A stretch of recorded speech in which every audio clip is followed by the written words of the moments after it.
RJD से आप उम्मीदवार हो सकते हैं लोकसभा में? देखिए, उम्मीदवार हमने पहले भी कहे कि उम्मीदवार और सीट ये तय करेंगे हमारे बड़े नेता, जो अगर आपको गठबंधन उम्मीदवार के मिलेगी तो? इंडिया गठबंधन का जवाबदेही जब मिलेगा तो फिर चुनाव कौन नहीं लड़ना चाहता है, ये हमको बताइए आप।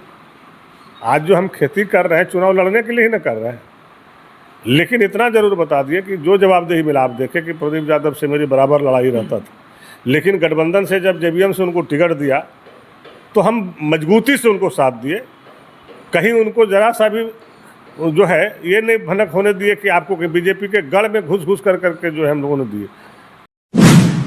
अपना सीट का सुझाव दे दिए कि ये सब सीट पे हम मजबूत हैं और हम इस पे लड़ सकते हैं और अच्छा रिजल्ट दे सकते हैं। सुझाव आपने दिया? हमने 4 सीटों का सुझाव दिए, कौन कौन से? जिसमें पलामू है, चतरा है, कोडरमा है और गोड्डा है।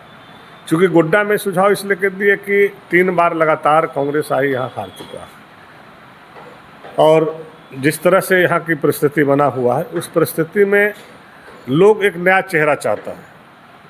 तो नया चेहरा चाहता है, लोगों में जो उम्मीद है, जो नौजवानों में उम्मीद है, तो वो चाहता है कि भाई जब कांग्रेस 3 बार बराबर लगातार और काफ़ी मात्रा से हार चुका है तो आरजेडी को भी मौका मिलना चाहिए। क्या कल मंत्री जी आए, प्रभारी मंत्री थे, कहाँ हमको खोजे? हम लोग सर्किट हाउस में खड़ा रहे, हम लोगों से मिला भी नहीं, बात भी नहीं किया। गठबंधन की बात कर रहे थे, लेकिन बीते दिन आपने इंडिया गठबंधन को लेकर झारखंड में नाराजगी जताई थी। आलमगीर आलम साहब यहाँ आए थे। देखिए, हमको आलमगीर आलम से नाराज़गी नहीं है, ना इंडिया गठबंधन से नाराज़गी है, चूँकि हमारा नेता ही इंडिया के मजबूत एक स्तंभ है, मजबूत पार्ट है, और उसका वर्कर जो राष्ट्रीय जनता दल का सिपाही है, जो आदरणीय नेता लालू प्रसाद यादव जी का सिपाही है, पार्टी के वफादार है, तो मुखर होके, अगर पार्टी में भी गलत होता है तो मुखर होके बोलता है और सुझाव देता है। तो मैं सुझाव दिया कि चूँकि आप गठबंधन से चुनाव जीते हैं, उस समय यूपीए गठबंधन था और हम लोग अलायंस पार्टनर थे, चाहे जेएमएम हो, कांग्रेस हो और आरजेडी हो, ये अलायंस पार्टनर था। और अलायंस पार्टनर में अगर कोई मंत्री अगर गोड्डा आते हैं या किसी जिला में जाते हैं तो कम से कम वहाँ के जिला अध्यक्षों को पता रहना चाहिए। और चूँकि आलमगीर साहब सीनियर लीडर हैं, उनका हमेशा हम लोग सम्मान किए हैं। आप गोड्डा में आए, कार्यकर्ता में और गठबंधन के लोगों को उत्साह रहता है कि भाई हमारा नेता आ रहा है, प्रभारी मंत्री आ रहा है, तो उसके स्वागत में हम गुलदस्ता लेके भी खड़ा रहें, गेट बनवाएं, ताकि लोग पहले से जान जाता है 10 दिन पहले से कि फलाना दिन प्रभारी मंत्री आ रहे हैं। लेकिन यहाँ तो आते हैं, चुपचाप चले जाते हैं। तो हम लोगों ने उनको एक रास्ता बताए, सुझाव बताए कि चूँकि ये मरमाहत हो रहा है सभी कार्यकर्ता में, और कार्यकर्ता जब बिखर जाएगा फिर आप जो है इंडिया गठबंधन में उस दिन आके मीटिंग कीजिएगा, कोई कहेगा कि भाई हम क्यों जाएं, काहे जाएं। कल मंत्री जी आए, प्रभारी मंत्री थे, कहाँ हमको खोजे? हम लोग सर्किट हाउस में खड़ा रहे, हम लोगों से मिला भी नहीं, बात भी नहीं किया।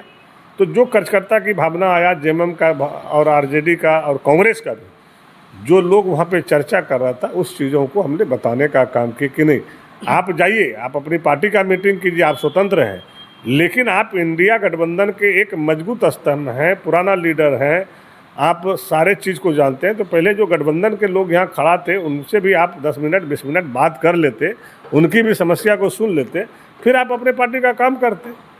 लेकिन आज अगर उसको इग्नोर करके जाइएगा, कल इंडिया गठबंधन का लोगों को आप बुलाइएगा तो साफ सा जाहिर है कि वो नाराज़गी अपना जताएगा। उस समय जितना हमको समय उस मनाने में लगेगा उसको, तो उस चीज़ को हम क्यों करें? आज हम तो सभी को सुझाव दिया, राज्य के मुखिया को भी हमने बोला कि भाई आपके मंत्री जब आए तो कम से कम जो गठबंधन के जिला अध्यक्ष हैं आप उसको कम से कम सूचना दीजिए, और वहाँ से जो है आप जो है चिट्ठी जो भी सरकारी इशू करते हैं, जो भी पार्टी है उसको सबको जो है आप सूचना दीजिए। लेकिन किसी को सूचना नहीं मिलता है। हम ही चले जा रहे थे, हमको पता नहीं था, भीड़ भड़का देखे हम घुस गए क्योंकि देवघर जा रहे थे, हमको कुछ काम था अर्जेंट, तो घुस गए तो वहाँ देखे कि भाई भीड़ भड़का काफ़ी है, क्या है भाई, कौन है, तब पता चला ऐसे ऐसे।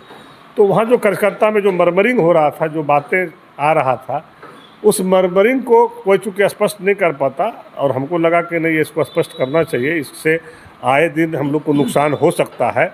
तो इस चीज़ को जो है हम लोग को सुझाव के रूप में माननीय मंत्री जी को देना चाहिए, वो दिया। अच्छा, एक चीज़ और बताइए कि इस बार झारखंड में इंडिया महागठबंधन में आरजेडी को कितना सीट मिल रहा है, क्या कुछ अभी तक हो पाया? देखिए, सब अपने अपने राग, इंडिया गठबंधन अपने अपने राग अपने अपने हिसाब से जो है रख रहा है। लेकिन हम आपको स्पष्ट बता दें कि ये तय करना है आदरणीय नेता लालू प्रसाद यादव जी को, तेजस्वी जी को, नीतीश जी को, यहाँ पे झारखंड प्रदेश में आदरणीय नेता गुरुजी शिबू सोरेन जी को, इस राज्य के मुखिया माननीय हेमंत सोरेन जी को, और सोनिया जी को और राहुल जी को। ये तो तय उनको करना है। हम लोगों ने अपना सीट का सुझाव दे दिए हैं कि ये सब सीट पे हम मजबूत हैं और हम इस पे लड़ सकते हैं और अच्छा रिजल्ट दे कितना सकते सीट हैं। का सुझाव आपने दिया है? हमने 4 सीटों का सुझाव दिए, कौन कौन से? जिसमें पलामू है, चतरा है, कोडरमा है और गोड्डा है। चूँकि गोड्डा में सुझाव इसलिए कर दिए कि 3 बार लगातार कांग्रेस आई यहाँ हार चुका है, और जिस तरह से यहाँ की परिस्थिति बना हुआ है उस परिस्थिति में लोग एक नया चेहरा चाहता है। तो नया चेहरा चाहता है, लोगों में जो उम्मीद है, जो नौजवानों में उम्मीद है, तो वो चाहता है कि भाई जब कांग्रेस 3 बार बराबर लगातार और काफ़ी मात्रा से हार चुका है तो आरजेडी को भी मौका मिलना चाहिए। क्या आरजेडी से आप उम्मीदवार हो सकते हैं लोकसभा में? देखिए, उम्मीदवार हमने पहले भी कहे कि उम्मीदवार और सीट ये तय करेंगे हमारे बड़े नेता, जो गठबंधन के, इंडिया गठबंधन का जवाबदेही जब मिलेगा तो फिर चुनाव कौन नहीं लड़ना चाहता है, ये हमको बताइए आप।